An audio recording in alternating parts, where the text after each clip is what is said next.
Día 9. El fuego prueba el hierro y la tentación al hombre justo. Muchas veces no sabemos lo que podemos, mas la tentación descubre lo que somos. Debemos pues velar principalmente al venir la tentación, porque entonces más fácilmente es vencido el enemigo cuando no lo dejamos pasar de la puerta del alma y se le resiste al umbral luego que toca.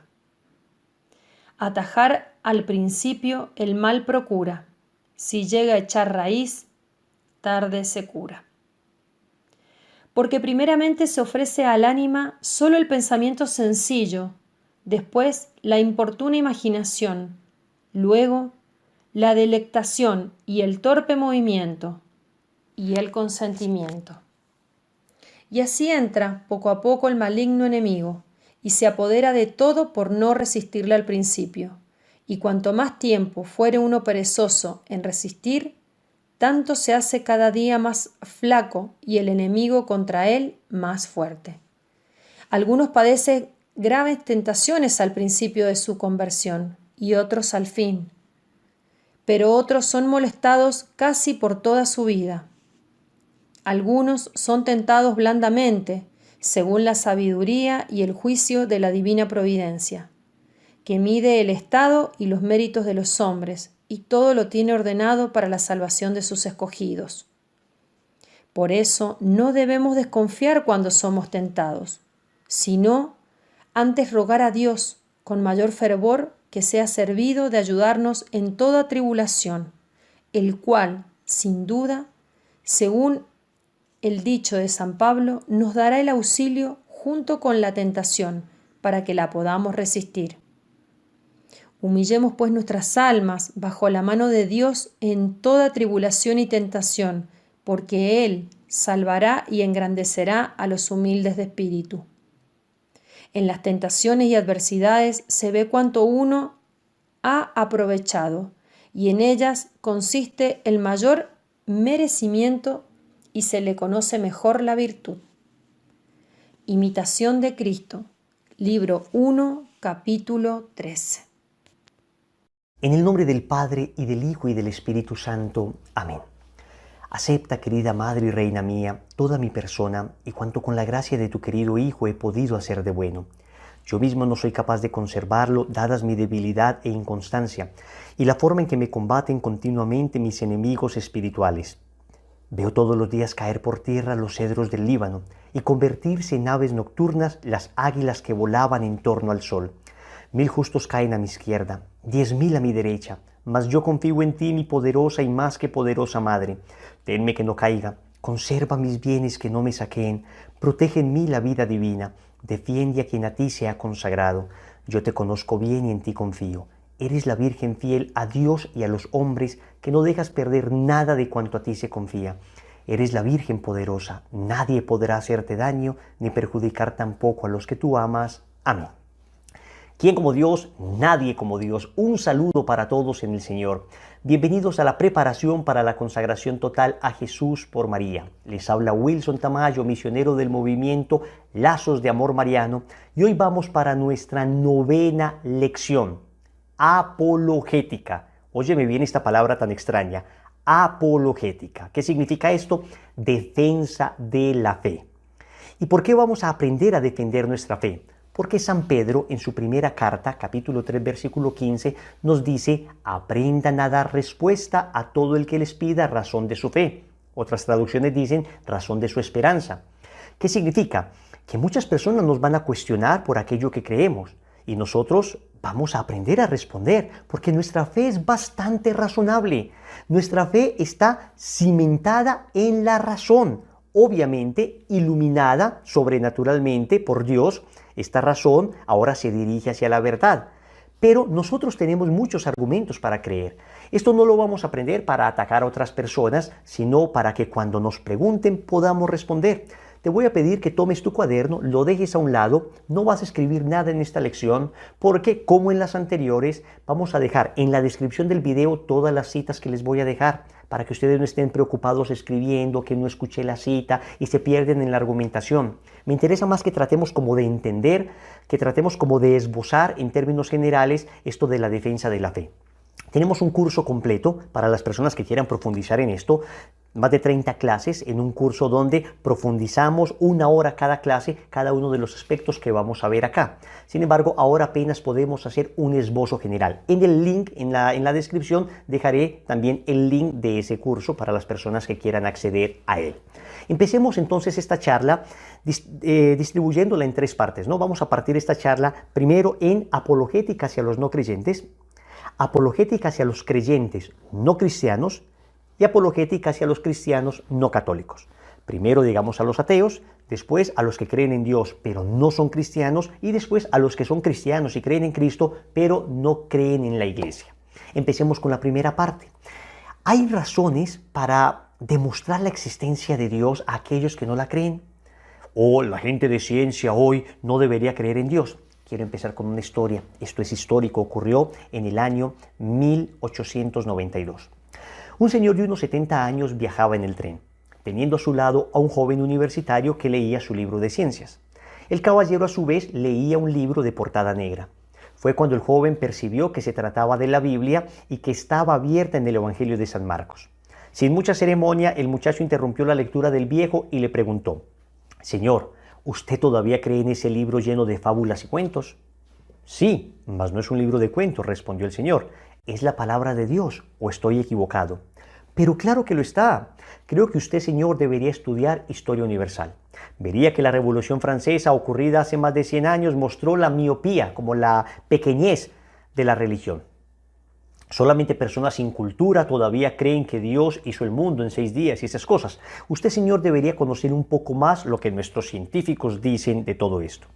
Responde el señor: ¿Y es eso mismo lo que nuestros científicos dicen sobre la Biblia? «Bien, como voy a bajar en la próxima estación», dijo el joven, «no tengo tiempo de explicarle, pero déjeme su tarjeta con su dirección para mandarle material científico por correo con máxima urgencia». El anciano entonces, con mucha paciencia, abrió cuidadosamente el bolsillo derecho de su bolso y le dio su tarjeta al muchacho.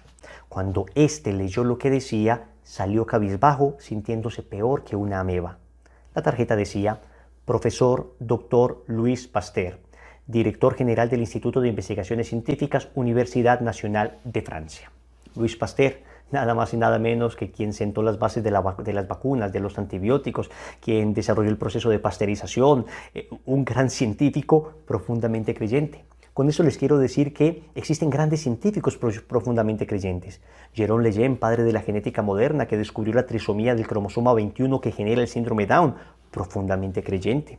Heisenberg, uno de los más grandes genios de nuestra historia, logró incluso desarrollos matemáticos científicos que ni Albert Einstein logró. Él se declaraba profundamente creyente. Y así tenemos una enorme lista de premios Nobel de Medicina, premios Nobel de Física, que fueron profundamente creyentes. La teoría del Big Bang, por ejemplo, la desarrolló un sacerdote católico, pues profundamente creyente, Georges Lemaitre.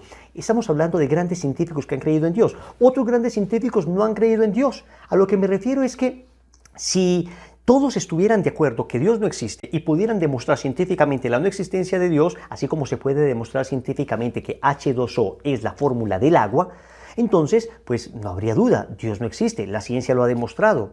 Pero, repito, grandes científicos han sido profundamente creyentes. Con esto les digo que el tema de la no creencia de Dios en algunos científicos no es por motivos científicos, normalmente es por motivos, digamos, de la voluntad, por motivos del corazón, no por motivos de la razón. Pero bueno, en el curso lo pueden ver con más profundidad. Lo que les digo ahora es: fe y razón no se oponen, porque Dios nos dio la fe y nos dijo que creyéramos, y nos dio la razón y nos dijo que pensáramos. Fe y razón no se pueden oponer. Y eso es lo que dice precisamente la encíclica Fides et Ratio, Fe y Razón. En su introducción dice: la fe y la razón son como las 2 alas con las cuales el espíritu humano se eleva hacia la contemplación de la verdad. Si una persona dice: yo no creo en la ciencia, solo creo en la fe, es un fanático, es un fideísta. Y si una persona dice: yo solo creo en la ciencia, no creo para nada en eso de la religión, también es un fanático de las ciencias, es un racionalista, ni fideísmo ni racionalismo, fe y razón. Ambas juntas nos llevan a la contemplación de la verdad. Pero es que nuestra fe es muy razonable, tenemos muchas razones para creer en la existencia de Dios. Y hay muchos argumentos, el argumento cosmológico, el argumento ontológico, el argumento moral, el argumento del diseño fino. Bueno, todos esos son argumentos bastante bien plantados para demostrar la existencia de Dios desde la razón. Pero quiero ponerles un ejemplo para no enredarlos con todo esto. Piensa tú que llegas a una isla y en esa isla encuentras una choza, ¿no? Encuentras ahí una cabaña, pero no ves a nadie. No ves a nadie. Entonces tú tienes dos opciones. Buscas en toda la isla, no encuentras a nadie y dices, o esto fue producto de la casualidad y producto de temblores que tumbaron árboles, después el viento levantó esos árboles y esos árboles fueron organizándose de esta manera para darle forma, digamos, a la cabaña, y después fueron cayendo ramas que le pusieron el techo, y después esta bisagra de la puerta fue producto de de un metal que se derritió, que estaba en la montaña, y no sabemos un proceso de qué manera, pero sucedió que llegó hasta acá. Y bueno, tú podrías decir eso y necesitarías mucha fe para decir que esto es producto de la casualidad. O podrías decir, oiga, alguien construyó esta cabaña aunque yo no pueda ver quién lo hizo, aunque yo no lo pueda ver. Eso es lo que pasa con el mundo, con la creación. Creer que toda la perfección y el orden de la creación es producto de casualidad es todavía más loco que pensar que la cabaña es producto de la casualidad. Donde uno ve orden, necesariamente hubo una mente inteligente que ordenó. Usted ve en un closet unos zapatos organizados de mayor a menor en colores perfectamente organizados. Tú no crees que cayeron del cielo, alguien los organizó. Tú agarras un libro que tiene 1.000.000 de letras y tú no dices, ve, ese 1.000.000 de letras se metieron en una cubeta, las tiraron y salió el libro. No, alguien tiene que darle orden a esas letras. Digo, cuando aparece algo con orden, necesariamente hay alguien que ordenó. Hay alguien que ordenó. Entonces alguien va a decir, no, pero nosotros somos producto de la gran explosión. Esa gran explosión, el Big Bang, fue la teoría que desarrolló un sacerdote católico precisamente para demostrar que hubo un comienzo de la historia, y que detrás de ese comienzo de la historia debe haber un ser que esté fuera de la historia, un ser eterno, un ser que no haya comenzado nunca, que le haya dado origen a esa historia, a esa creación. Con esto les quiero decir que es bastante razonable, aún desde la razón, pensar que Dios existe. Pero luego tenemos los milagros. Luego tenemos milagros que la ciencia no ha terminado de demostrar, no ha terminado de comprobar, no ha terminado de entender. Yo les invito para que vean las conferencias del doctor Ricardo Castañón, un exateo que se convierte precisamente viendo milagros. Doctor Ricardo Castañón. ¿Ok? Entonces, apologética hacia los no creyentes. Ahora vamos a hablar de aquellos que sí creen en un ser superior, en un Dios, pero no creen en Cristo. Son, digamos, estas personas que dicen, sí, existe un Dios, pero cualquier Dios, no puede ser Cristo. Yo no creo en Jesús de Nazaret. Algunos lo niegan históricamente, pero pues digamos que ninguna persona seria hoy negaría históricamente a Jesús. Tenemos suficientes fuentes extrabíblicas, o sea, aparte de la Biblia, para asegurar la existencia histórica de Jesús. Pero aún creyendo en la existencia histórica de Jesús, dicen, Él no puede ser Dios. Pero señores, es que tenemos un hecho histórico sin precedentes. Y es que la Biblia escrita, el Antiguo Testamento escrito mucho antes del nacimiento de Cristo, hizo profecías de Jesús que se cumplieron en él al pie de la letra. Les voy a decir algunas. El nacimiento de Jesús, que fue en Belén, fue profetizado por Miqueas, Antiguo Testamento, capítulo 5, versículos del 1 al 2. Y luego en Mateo 2.1 y en Lucas 3.31 aparece siglos después el cumplimiento de esa profecía. El Mesías iba a nacer en Belén y el Mesías nació en Belén. Que nacería de una virgen. Isaías 7.14 lo profetizó unos 8 siglos antes. Y después, Mateo 1.18 aparece naciendo de una virgen. Después, los grandes milagros que Jesús realizaría aparecen en Isaías 35 del 5 al 6. Y después vemos en Lucas 7, 18, 23, que Jesús hacía estos grandes prodigios que se habían profetizado, que lo rechazaría su propia gente. Isaías 53, versículo 3, lo dice, todo el poema del siervo de Yahvé. Y después vemos en Juan 1:11 cómo esto se cumplió. Wilson, espérate que estoy escribiendo. Tranquilo, todo esto va a quedar en la descripción del video. Lo que te estoy diciendo es que en nadie se ha cumplido que hayan profetizado durante siglos sobre él y luego al pie de la letra cada profecía se haya cumplido. Esto demuestra la veracidad de la palabra de Dios y demuestra que la Biblia no es simplemente un libro lleno de cosas bellas. Hay libros llenos de cosas bellas, hay libros llenos de poemas bellísimos, pero lo que hace de la Biblia la palabra de Dios es que se cumple lo que se dijo, que las profecías se cumplieron. Se dice, por ejemplo, en el Salmo 41:10 que lo traicionarían sus amigos y que pagarían un precio por él. En Zacarías 11 del 12 al 13. Y en Mateo 26, 14 y 15 vemos que efectivamente a Jesús lo traicionó Judas, lo dejaron sus amigos y pagaron un precio por él. Todos los eventos de la pasión de Cristo fueron profetizados en Isaías 53, en Isaías 50, en el Salmo 22, y luego se cumplieron tal cual en Juan 19, en Marcos 15, en Mateo 27. Todo esto, y lo pueden ver con detalle en la descripción del video, todo esto lo único que hace es demostrar que todo lo que se profetizó se cumplió en Cristo. Y al cumplirse en Cristo estamos hablando de que no es un profeta más, de que no es un hombre que simplemente habló bonito, es Dios, Dios encarnado. Jesucristo es la segunda persona de la Santísima Trinidad. También podemos pensar en esto de la apologética, la defensa hacia los creyentes no cristianos, mostrarles los estudios más serios de la sábana santa, los estudios más serios de la sábana santa. La sábana santa fue la sábana que cubrió el cuerpo de Jesús y hoy está prácticamente unánime el criterio de los científicos para decir efectivamente este fue el manto, esta fue la sábana que cubrió el cuerpo de Cristo. Hubo una prueba que se llamó la prueba del carbono 14 que supuestamente demostró que no era, sino que esto era algo del siglo de la Edad Media, pero esto está completamente refutado hoy por las disciplinas que estudian la sábana santa. Ustedes saben que esto es un estudio interdisciplinar. Todas las disciplinas, todas las ciencias coinciden en decir efectivamente, he aquí la sábana que cubrió el cuerpo de Jesús. Les invito para que estudien, por ejemplo, los videos del padre Jorge Loring. Te lo voy a dejar en la descripción. Jorge Loring, si quieres profundizar. Porque lo que tenemos en la sábana santa, yo he tenido el regalo de Dios de estar frente a ella en Turín. Estaba pues velada, pero he estado allí frente a ella en varias ocasiones. Y lo que sucedió en la sábana santa no es que simplemente la sangre del hombre que estaba muerto marcó la imagen del hombre que estaba muerto, sino que es que ese hombre es Dios y al resucitar por radiación esa imagen quedó quemada en la sábana santa y esa imagen tiene tridimensionalidad. Óigame bien, esa imagen tiene tridimensionalidad. Nadie, ni siquiera hoy, sería capaz de hacer una imagen como esa, sería capaz de quemar su propia imagen allí. ¿En qué momento sucedió eso? En el momento de la resurrección, porque Cristo resucitó.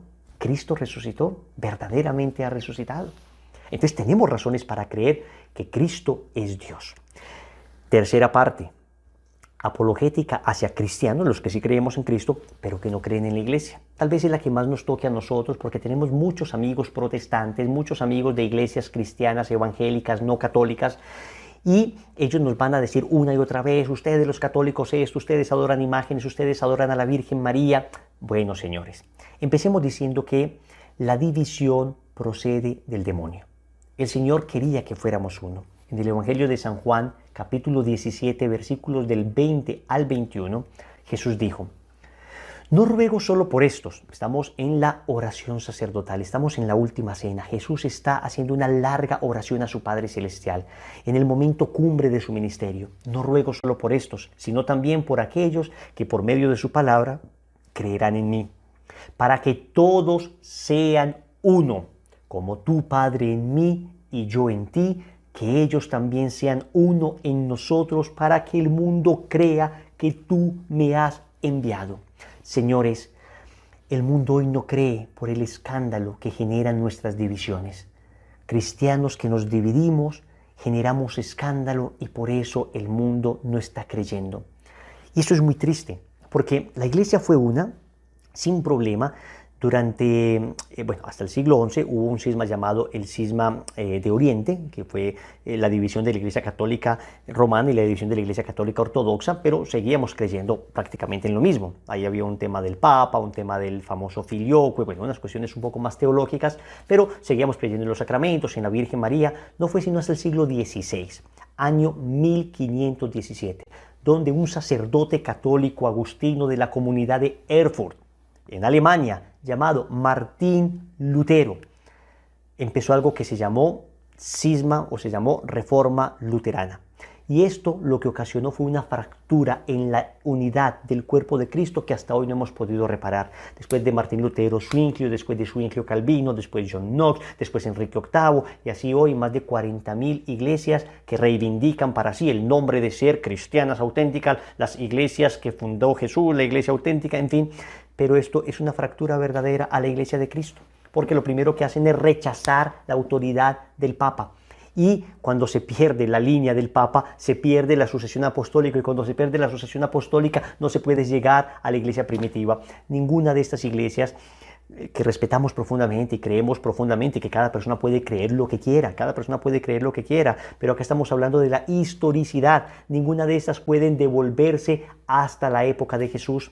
Solo la Iglesia Católica históricamente puede demostrar que viene desde Pedro hasta el Papa Francisco, una línea de 266 papas. Wilson, pero los estás tratando mal. No los estoy tratando mal. Acá yo no estoy hablando de quién se va a salvar o quién se va a condenar. Si ellos siguen rectamente su conciencia, llegarán al cielo. Y si un católico no cumple lo que debe vivir, entonces se condenará. Acá no estamos hablando de temas de salvación, acá estamos hablando de historia. Y la historia demuestra claramente que desde Pedro hasta el Papa Francisco hay una línea ininterrumpida de 266 papas. Y podemos demostrar arqueológicamente que en el Vaticano, justo debajo de donde el Papa celebra la misa, están los huesos del apóstol San Pedro. Yo he tenido el regalo de Dios de estar en varias ocasiones en el Vaticano, pero en una de las ocasiones pude entrar a las llamadas catacumbas o excavaciones de San Pedro. Entran grupos muy reducidos de personas, hay que pedir con mucha anticipación poder entrar allí, porque uno puede aproximarse en una necrópolis, puede llegar muy cerca del lugar donde descubrieron los huesos del apóstol San Pedro. Margarita Guarducci, una de las más grandes científicas y arqueólogas del siglo pasado, dice, ella al hacer este estudio dice que no hay lugar a dudas de que allí está Pedro.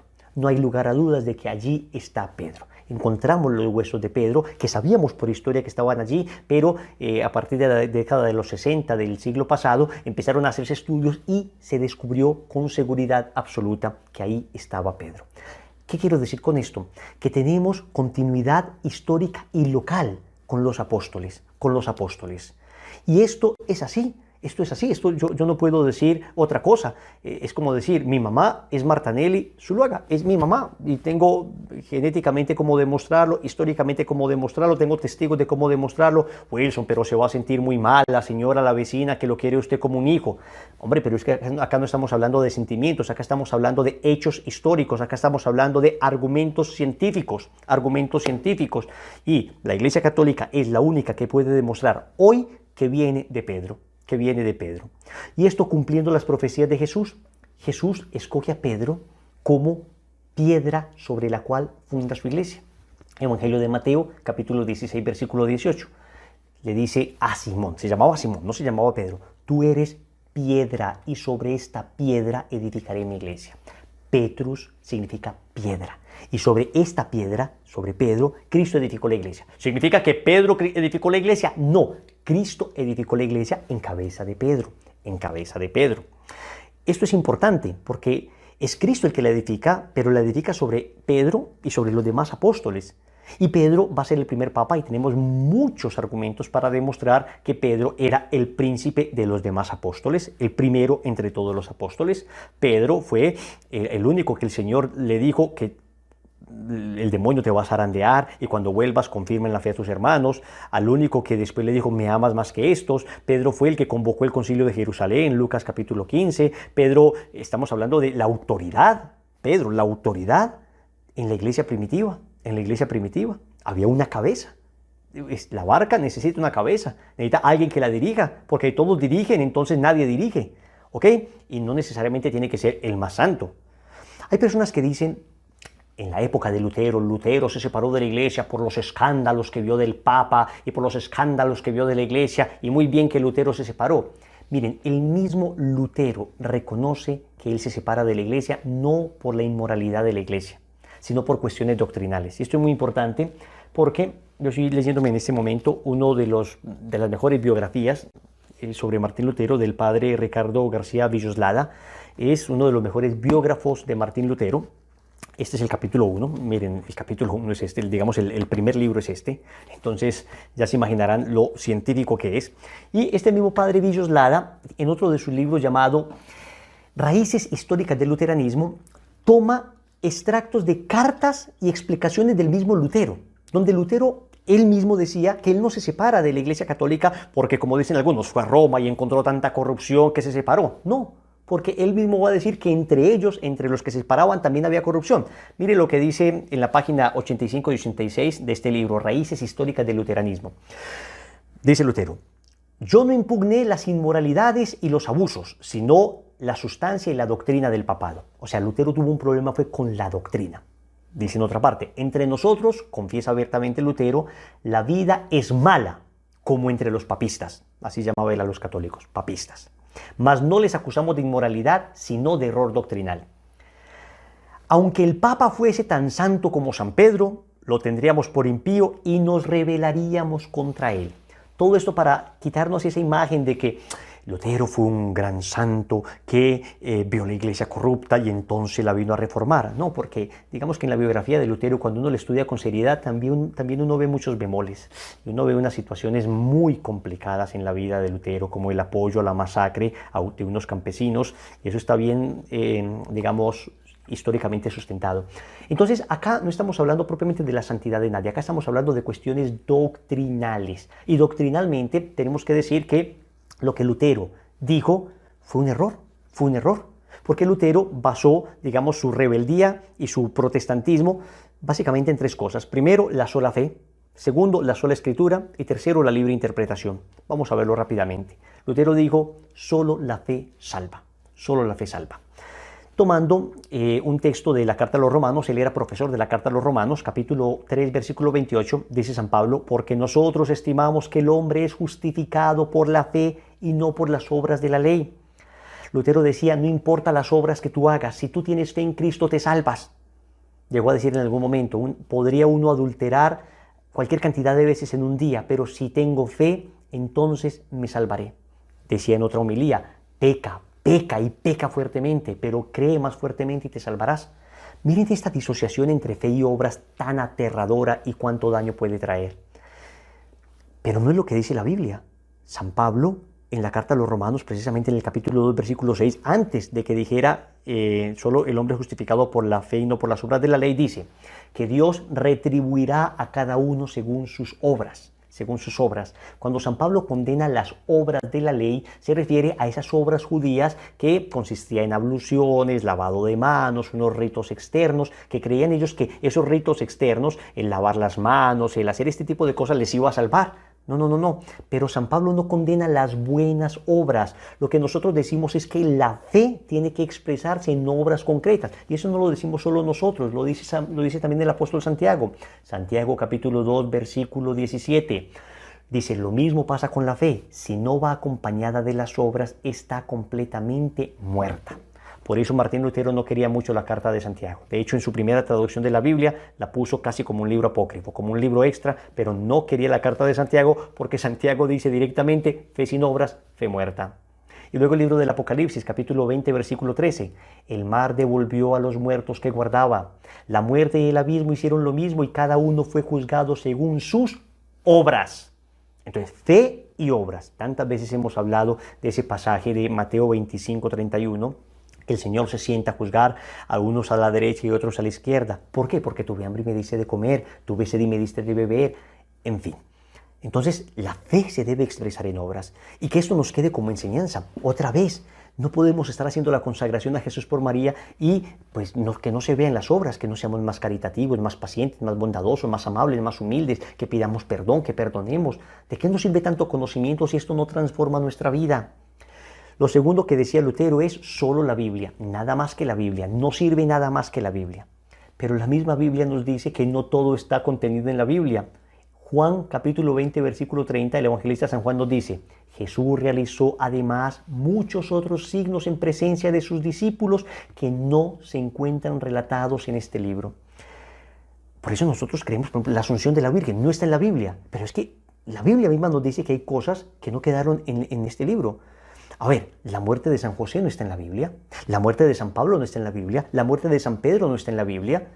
Y entonces los protestantes siempre nos van a decir, muéstreme en la Biblia. Pero a ver, es que hay cosas muy importantes que no están en la Biblia. La muerte de San Pablo y San Pedro era importantísima y no quedó en la Biblia. Porque, atentos, en la Biblia todo lo que aparece es palabra de Dios, pero nosotros además creemos que hay algo que se llama tradición oral, que también es palabra de Dios. Mire lo que dice San Juan en el capítulo 21, versículo 25. Jesús hizo también muchas otras cosas. Si se las relatara detalladamente, pienso que no bastaría todo el mundo para contener los libros que se escribirían. Tantas cosas que no quedaron escritas, pero que las fueron transmitiendo oralmente los apóstoles. ¿Y cómo sabemos que lo fueron transmitiendo oralmente? Miren lo que dice San Pablo, 1 Corintios 11, 12. Los felicito, porque siempre se acuerdan de mí y guardan las tradiciones, tal y como yo se las he transmitido. Tradiciones. O sea, ¿qué es esto de tradiciones? Inicialmente Jesús no mandó a escribir a nadie. Siento que lo que yo vi se lo conté a otro y después a otro. Algunas cosas quedaron escritas, otras se siguieron comunicando a lo largo de los años y por eso nosotros tenemos dogmas de fe que aparecen claramente en la Biblia y otros que no se oponen a la Biblia pero que lo sabemos por tradición de la Iglesia. ¿Ok? La Inmaculada Concepción no aparece en la Biblia, pero lo sabemos por tradición, lo sabemos por tradición. En 2 de Tesalonicenses 2.15, esta me encanta porque San Pablo dice, por lo demás, hermanos, manténganse firmes y conserven fielmente las tradiciones que aprendieron de nosotros, sea oralmente, transmitida oralmente, o por carta, o sea, escritas. Entonces tenemos las escritas y tenemos las transmitidas oralmente. Entonces, atentos. Nosotros los católicos creemos en la palabra de Dios escrita y oral. ¿Y quién interpreta esa palabra de Dios? El magisterio de la Iglesia, nuestros pastores, nuestros legítimos pastores. Porque un tercer elemento, Martín Lutero dijo sola fe, sola escritura, o sea, solo la Biblia, y un tercer elemento es que cada uno interprete como quiera la Biblia. Y es muy peligroso porque hay pasajes de la Biblia difíciles de entender y cualquiera las podría interpretar mal. Miren lo que dice 2 de Pedro 1.20. Pero tengan presente ante todo que nadie puede interpretar por cuenta propia una profecía de la Escritura. No es que a mí se me antojó interpretar la Biblia. Tenemos que creer en la autoridad que tiene la Iglesia. ¿Y por qué la autoridad que tiene la Iglesia? Porque es la que lleva 2000 años conservando la Biblia, conservando la tradición, conservando la palabra de Dios. Voy a saber más yo que nací ayer o la Iglesia que lleva 2000 años. 2 de Pedro 3.16 dice, en las cartas de Pablo, dice, en ellas, está mencionando las cartas de Pablo, hay pasajes difíciles de entender que algunas personas ignorantes e inestables interpretan torcidamente, como por otra parte lo hacen con el resto de las escrituras, para su propia perdición. Miren esto, San Pedro está diciendo, cuidado que hay cosas en la Biblia, en las cartas de San Pablo, difíciles de entender. Necesitamos que la Iglesia nos enseñe, necesitamos la autoridad de la Iglesia, necesitamos al Papa, necesitamos nuestros obispos, necesitamos el magisterio que está contenido en el catecismo. Por eso es importante leer la Biblia con el catecismo y es importante tener Biblia y tener catecismo, ambas cosas, porque si yo me pongo a leer la Biblia solo, en un pasaje por ahí, Mateo 10:34, que dice el Señor, no piensen que he venido a traer paz y no espada, he venido a oponer al hijo contra su padre, a la hija contra su madre. Por Dios, entonces una persona puede hacer una guerrilla basando en ese texto bíblico y efectivamente así ha pasado a lo largo de la historia. Malas interpretaciones bíblicas han llevado a cosas terribles. Si tu mano te hace pecar, córtatela. Pues a ver, todos hemos pecado con nuestras manos. Si tu ojo te hace pecar, sácatelo. A ver, ¿por qué no lo hemos sacado? Porque requiere interpretar la Biblia. Se requiere una auténtica interpretación y esa auténtica interpretación nos la da la Iglesia. Hay que preguntarle a nuestros pastores, Finalmente, quisiera, antes de concluir, hablarles de un temita que siempre los hermanitos protestantes nos vienen a decir, el tema de las imágenes. Y te van a decir ellos, miren lo que dice Éxodo 24, y te sacan la Biblia, y esto efectivamente lo dice la Biblia católica. No te harás escultura ni imagen alguna de lo que hay arriba en los cielos, ni lo que hay abajo en la tierra, ni lo que hay en las aguas debajo de la tierra. Entonces te dicen, ¿y tú tienes imágenes? Miren, una imagen de la Virgen, una imagen del Señor, tienen imágenes. Y la Biblia dice, no te harás imagen. Una vez un hermano protestante, un amigo de la universidad me dijo eso. Y le dije, pues muy bien, a ver, pues préstame un billete. Y me dio un billete de 5,000 pesos, que sería como $1, ya $1.50. Y tenía la imagen de un hombre, de Jorge Isaacs. Y le dije, pues muy bien, vamos a cumplir la Biblia. Yo voy a deshacerme de mis imágenes cuando tú y tu pastor y tu congregación se deshagan también de todos los billetes que tienen imágenes. Los que se recogen en los diezmos y todo tienen imágenes. Oye, era un buen cristiano, mi amigo, ¿eh? No digo que fuera un mal cristiano, era una persona recta, buena, bondadosa. Mi amigo se me queda mirando y le dije, sí, porque si vamos a cumplir lo que dice la palabra, dice que no tener esculturas, pero tampoco imagen de lo que hay ni en la tierra ni debajo de la tierra. Y me dice, no, pero es que yo no la adoro. Y yo le digo, pues estamos en lo mismo. O sea que el problema no es tener imágenes, sino adorar imágenes. Creer que estas imágenes son Dios. Y yo creo que una persona hoy, en el siglo XXI, no cree que una imagen es Dios. Así como que se le cayó la imagen de la Virgen y entonces diga, ay, se me quebró la Virgen. Y entonces en la próxima aparición la Virgen va a aparecer sin manito. O se me cayó la imagen del Señor y entonces ya Jesús murió, pues se murió y al morir Jesús, no, pues se acaba el universo. Sabemos que son representaciones. ¿Y por qué? Porque nosotros somos seres sensibles que necesitamos representaciones que nos hablen de lo eterno. Pero es que el mismo Dios hace imágenes. Génesis 1:27 dice que tú y yo somos imagen visible del Dios invisible.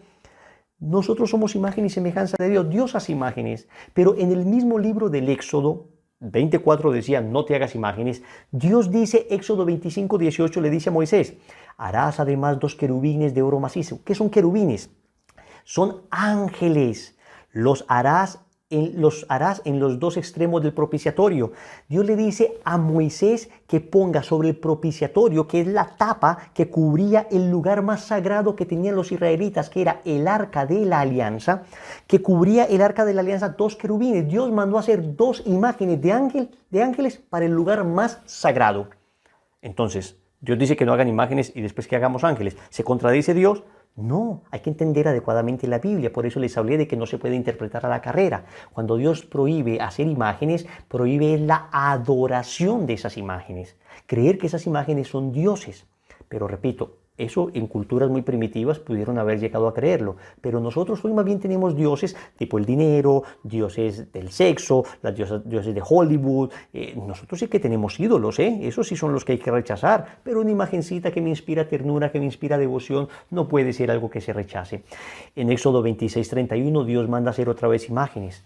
Harás un velo de púrpura, violeta y escarlata, de carmesí y lino fino, torsal, bordarás en él unos querubines. Otra vez Dios manda a bordar querubines. En Primera de Reyes 6:23 estamos hablando ya de la época de Salomón, que estaba adornando el templo y Dios le dice, en el lugar santísimo Salomón, en el lugar santísimo hizo 2 querubines de madera de olivo, cada uno medía 5 metros de altura. Estamos hablando que allí donde estaba el arca de la alianza, ángeles de 5 metros, imagínense ustedes. En fin, podemos Números 21:8 también dice que Dios mandó a hacer una serpiente de bronce y quien miraba a la serpiente se sanaba. Tenemos entonces muchas cosas para demostrar que Dios no está contra las imágenes, sino contra idolatrar esas imágenes. Y esto está clarísimo. Todo esto se los digo y tenemos muchos otros temas de apologética y repito, el que quiera profundizar, ahí está el curso. Hay un libro que escribimos que se llama Iglesia Católica Dulce Hogar, donde también están todas las citas bíblicas. Lo importante es que al momento de estudiar entendamos que lo hacemos no con soberbia, creemos nosotros que somos mejor que los demás, sino argumentos para que cuando nos ataquen nosotros tengamos razones para argumentar, razones para creer, razones para mostrarnos felices de ser católicos. Y quiero decirte algo, a pesar de las crisis que ha vivido la Iglesia y a pesar de que muchas veces nos digan que los sacerdotes esto, los sacerdotes aquello, son muchos más los sacerdotes virtuosos, santos, maravillosos, que han entregado su vida por la comunidad. Algunos han sido infieles, como en los 12 apóstoles hubo infieles. Algunos han traicionado al Señor, como en los 12 apóstoles algunos traicionaron a Jesús. Pero no se puede definir el cuerpo de Cristo por su enfermedad. No se puede definir que el cuerpo de Cristo sea pederastia, que sea abuso, pero por Dios, esa es precisamente la llaga en el cuerpo de Cristo. Cuando yo me presento, yo no digo, miren, mucho gusto, yo soy esta llaga. No, la llaga que yo tengo en el pie es precisamente aquello contrario a la salud de mi cuerpo. Ahora tenemos esta dificultad que estamos viviendo como iglesia y le pedimos al Señor que nos ayude para purificar la iglesia, pero ese es un tiempo para amar más a nuestros sacerdotes, rodearlos y orar más por ellos. Vamos a terminar con esta canción que habla precisamente de la fe católica. Un día, 2000 años atrás, vino un hombre y cambió la realidad. Su nombre era Jesús, y con su muerte me liberó. Y tanto me amó que la instituyó. Así contigo lucharé hasta el fin. Las puertas del infierno no prevalecerán sobre la iglesia. Yo soy católico, oh sí. Y así moriré como Pedro, crucificado al revés, como Esteban, apedreado por su fe. Yo soy católico, oh sí, yo soy católico.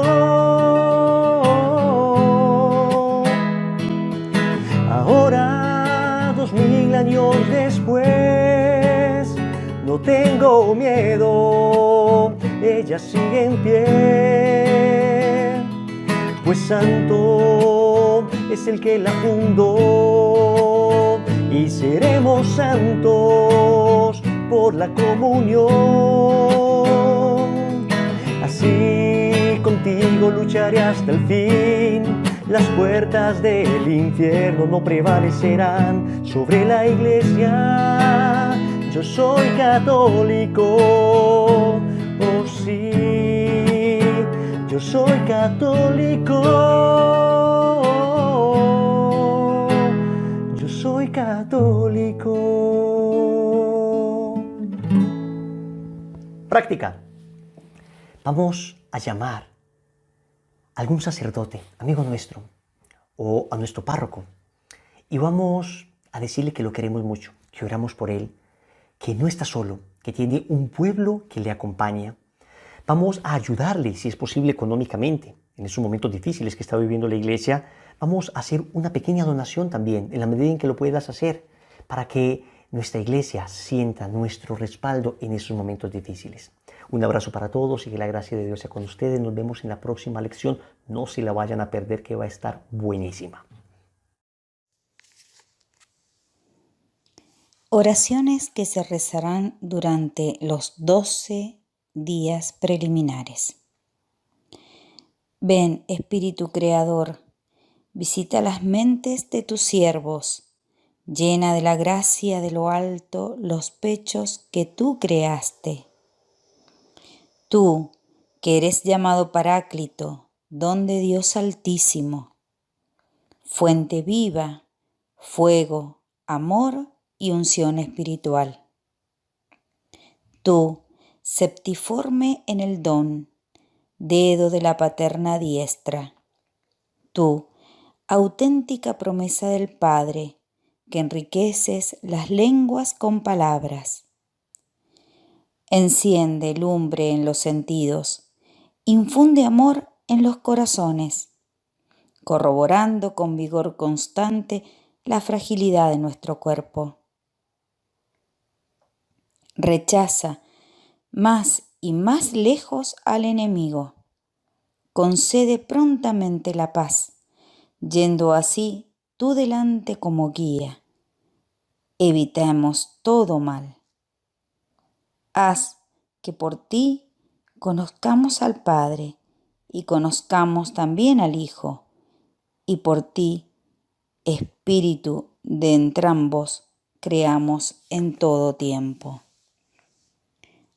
A Dios Padre sea la gloria, y al Hijo, que entre los muertos resucitó, y al Paráclito, por los siglos de los siglos. Amén.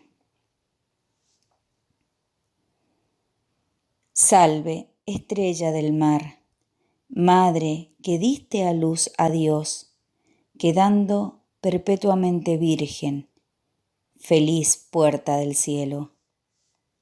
Pues recibiste aquel ave de labios de Gabriel, ciméntanos en la paz, trocando el nombre de Eva.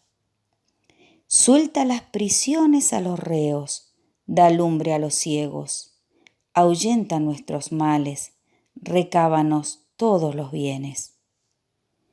Muestra que eres madre, reciba por tu mediación nuestras plegarias. El que ha nacido por nosotros se dignó ser tuyo. Virgen singular, sobre todos suave, haz que libre de culpa seamos suaves y castos. Danos una vida pura, prepara una senda segura, para que, viendo a Jesús, eternamente nos gocemos. Gloria sea a Dios Padre, honor a Dios Altísimo y al Espíritu Santo, a los tres un solo honor. Amén. Proclama mi alma la grandeza del Señor, se alegra mi espíritu en Dios mi Salvador, porque ha mirado la humildad de su esclava. Desde ahora me felicitarán todas las generaciones, porque el Poderoso ha hecho obras grandes en mí, y su nombre es santo. Y su misericordia llega a sus fieles de generación en generación, sobre los que le temen. Él hace proezas con su brazo, dispersa a los soberbios de corazón, derriba del trono a los poderosos y enaltece a los humildes. A los hambrientos los colma de bienes y a los ricos los despide vacíos. Acogió a Israel su siervo, acordándose de su misericordia, como lo había prometido a nuestros padres, en favor de Abraham y su descendencia para siempre. Gloria al Padre, y al Hijo, y al Espíritu Santo, como era en el principio, ahora y siempre, por los siglos de los siglos. Amén.